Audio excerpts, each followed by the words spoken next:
Action India TV news, आपकी आवाज हमारी पहचान। रावेरी येथे जनसेवा प्रतिष्ठान, ग्रामीण विकास व शिक्षण प्रतिष्ठान व टाटा ट्रस्ट मुंबई द्वारा आयोजित श्री वामनरावजी तेलंगे यांच्या वाढदिवसानिमित्त ज्येष्ठ नागरिक स्नेह संमेलन उत्साहात संपन्न। रावेरी येथे दिनांक 14 ऑगस्ट 2026 रोजी जनसेवा, ग्रामीण विकास व शिक्षण प्रतिष्ठान संस्था व टाटा ट्रस्ट मुंबईच्या वतीने श्री वामनरावजी तेलंगे यांच्या वाढदिवसानिमित्त ज्येष्ठ नागरिक स्नेह संमेलन कार्यक्रमाचे आयोजन करण्यात आले होते। कार्यक्रमाचे उद्घाटन श्री वामनरावजी तेलंगे सर, सेवानिवृत्त शिक्षक यांच्या हस्ते करण्यात आले। तर कार्यक्रमाचे अध्यक्ष म्हणून माननीय श्री वसंत पुरके, माजी शिक्षण मंत्री, महाराष्ट्र राज्य हे होते। कार्यक्रमादरम्यान ज्येष्ठ नागरिकांचा सन्मान करून त्यांच्या अनुभवांचा आणि मार्गदर्शनाचा गौरव करण्यात आला। कार्यक्रमात उपस्थित मान्यवरांनी श्री वामनरावजी तेलंगे सर यांना वाढदिवसाच्या हार्दिक शुभेच्छा दिल्या।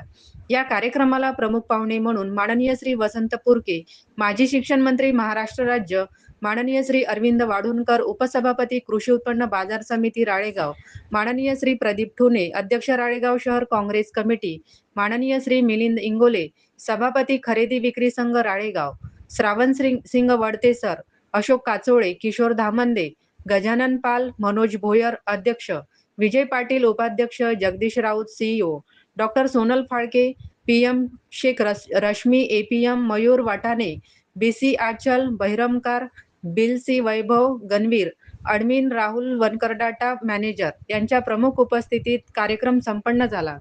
कार्यक्रमाचे आयोजन राजेंद्र तेलंगे, सरपंच रावेरी, गजाननराव झोटिंग, उपसरपंच रावेरी व जनसेवा प्रतिष्ठान टीम यवतमाळ यांच्याकडून करण्यात आले। मुख्य संपादक विनोद माहुरे सह यवतमाळ जिल्हा ग्रामीण प्रतिनिधी प्रवीण पन्नासे।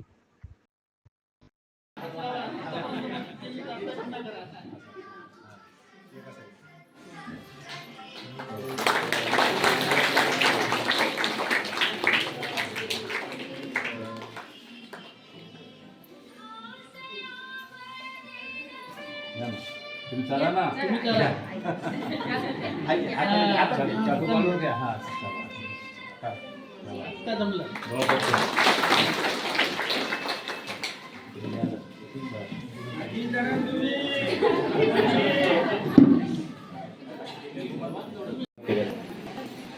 आमच्या काकूने सुद्धा 77 ते 78 वर्ष पूर्ण केली, आयुष्यभर सुंदर साथ दिली।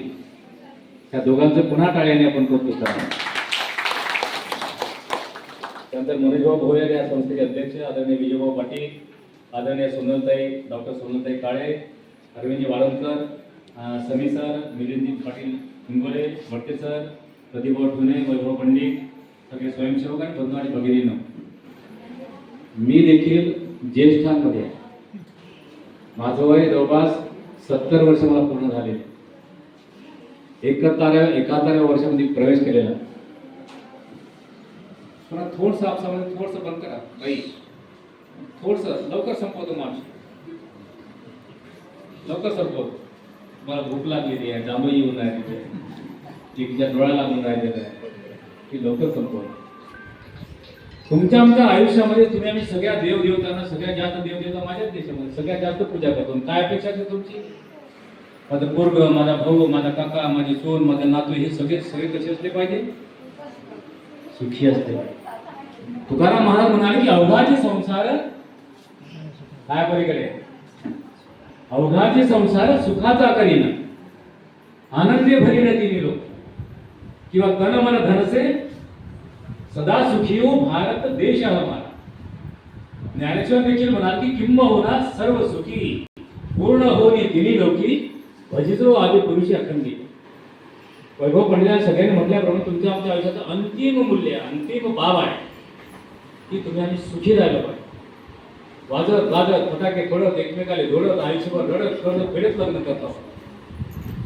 मुलगी जेव्हा हरड्याला निघताना जाते तेव्हा सगळे रडतात, सगळेच रडतात, आणि आई सुद्धा ढसा ढसा रडून सांगते, बाबा काय कर बाबा, पण गेल्या घरी तू कशी राहायचं, सुखी राहाय। म्हणजे सरळ त्यांनी कबूल केलं की ती आई सुद्धा काही कर पाहिजे, कोण आग्या बेंदराच्या घरी चालली पण सुखी राहाय। हे सौख्य तुमचं आमचं अंतिम ध्येय आहे, आणि म्हणून आपण सुखासाठी जगतो। हे सुख सामाजिक असतं, हे आर्थिक असतं, हे राजकीय असतं, हे शैक्षणिक असतं, आणि सगळ्यात मोठं प्रापंचिक सुख असतं. कोणतं सुख? प्रापंचिक सुख. काय वाटेल ते हो, पण स्वतःच्या कुटुंबामध्ये कुठल्याही प्रकारचा वाद होता का आपली तुमची आमच्यापेक्षा. आता इथे सगळ्या बसलेल्या बाया आता कोण आहे? या सासू आहे की सुना? सास भी कभी हो थी की नाही. आणि म्हणून बरं मला खात्री आहे, आनंद आहे की माझ्या राळेगाव तालुक्यातल्या राळेगाव तालुक्यातील एकही सुना एकही सासू कधीच भांडत नाही. मी देवाची शपथ घेऊन सांगतो, कधीच भांडत नाही. बरोबर आहे का नाही? इथे एकही सासू भांडत नाही आणि सून पण भांडत नाही. पण रात्री 4-5 वाजता एकमेकाला गेम टाकल्याशिवाय आनंद हा आहे की आमच्या मावशीने गाणं म्हटलं, वैर नको गर्व नको. तिचं नाव कोणती बाई मावशी नाती ते छान अभंग. झगडा केव्हा होतो, वाद केव्हा होतो? जेव्हा स्वतःचं अस्तित्व धोक्यात आल्यासारखं जेव्हा वाटतं तेव्हा तुमचा अहंकार दुखावला जातो. आणि म्हणून लहान पोरं कधी कधी पुढाकार घेऊन जेव्हा काम करतं तेव्हा बाबाला वाटतं बाबा पुढचं तुला जास्त विचार करून राहिलं का. तर बाबाला वाटतं स्वतःच अस्तित्व हे धोक्यात आलं. पण माझी विनंती तुम्हाला सगळ्यांना आहे की आपण कितीही म्हातारे झालो असतो तरी तुमच्या आमच्या मनामध्ये इच्छा आहे. यातून 10 वर्ष जगलो पाहिजे, मिळलं पाहिजे असं वाटते का? ज्याला वाटतं त्यांनी हात वरती आम्ही घेऊन आलोय. आयुष्यामध्ये नको असलेली बाब जी आहे ना ती आहे म्हातारपण, ती आहे दुःख. आणि म्हणून कधी कधी गाणं म्हणतं की या जन्मावर या जगण्यावर शतदा प्रेम करा, जीवनात घडी घडी अशीच राहू दे, प्रीतीच्या फुलावर वसंत नाचू दे. आपण वारंवार गाणे म्हणतो. आमचे खोडेदादा सुरेदादा सगळे लोक आहेत, हे जरी इतके किती वयस्कर असते तरी एखादी सुंदर जर सिनेमाचे गाणं असेल, एखादी छानपैकी लावणी जरी असेल तर हे लोक पाहायला गेल्याशिवाय तुम्हाला नाही आवडत का लावणी पाहणे गाणे वगैरे? सगळ्यांनाच आवडतं. कारण आनंद लुटला पाहिजे तुमच्या सगळ्यांची इच्छा आहे. माझी तुम्हाला सूचना आहे, बिलकुल हिंमत हारायची नाही. तर अलीकडे सगळे पुरुष शिकतात, पुण्या मुंबईला जातात, एकाच कंपनीमध्ये काम करतात, लोकच एकमेकात लग्न जोडतात. बापाला इच्छा असून असं अक्षता टाकाच ना. हे असं आता जग मोठं विस्तारित व्हायला लागलेलं आहे. फक्त साथ कोणाची मिळाली पाहिजे? पती पत्नीची एकमेकाला साथ अत्यंत गरजेचं. म्हणून आमचा फिलॉसॉफर एक म्हणाला शेक्सपियर की नो लाईफ विदाउट यस, बरोबर आहे, नो लाईफ विदाउट वाईफ. म्हणून आम्ही एकमेकाला सांभाळत चालणं अत्यंत महत्वाचं काम आहे. कारण उगवत्या सूर्याला नमस्कार करणारे शेकडो लोक असतात, पण अस्ताला जाणाऱ्या सूर्याकडे कोणी पाहायला तयार नसतात. जेव्हा मी जिंकून येतो तेव्हा बाबा वाटेल काय मस्त तिकडून मी दाबत आणलं, इथून मी रेटत आणलं आणि 42,000 निवडून आलं वगैरे होत आलं. पण जेव्हा मी पराभूत होतो तेव्हा मोठ्या मुश्किलनं बायको समोर येऊन कसं ते पुढे उभी राहते, कारण तिला दुसरा पर्याय नसतो. म्हणून जन ही सुखाचे दिल्या घेतले पडते सर कारण म्हणजे जन ही सुखाचे दिल्या घेतल्याचे अंतकाळीचे कुणी नाही. अरे सोयरे धायरे, मग ते मावशी आहे ना कोणत्या सोन्यावाली आणखी, सोयरे धायरे संपत्तीचे लोक अजाणाचा एक पांडुरंग. म्हणून तुम्ही आदर्श लक्षात ठेवा, सरांना 87 वर्ष झाले. किती वर्ष? अजून त्यांना सेंचुरी गाठायची की नाही? बिलकुल गाठायची, म्हणजे गाठायची. एक दुर्धर आजार झाला आमच्या शरद पवारांना. कोणते?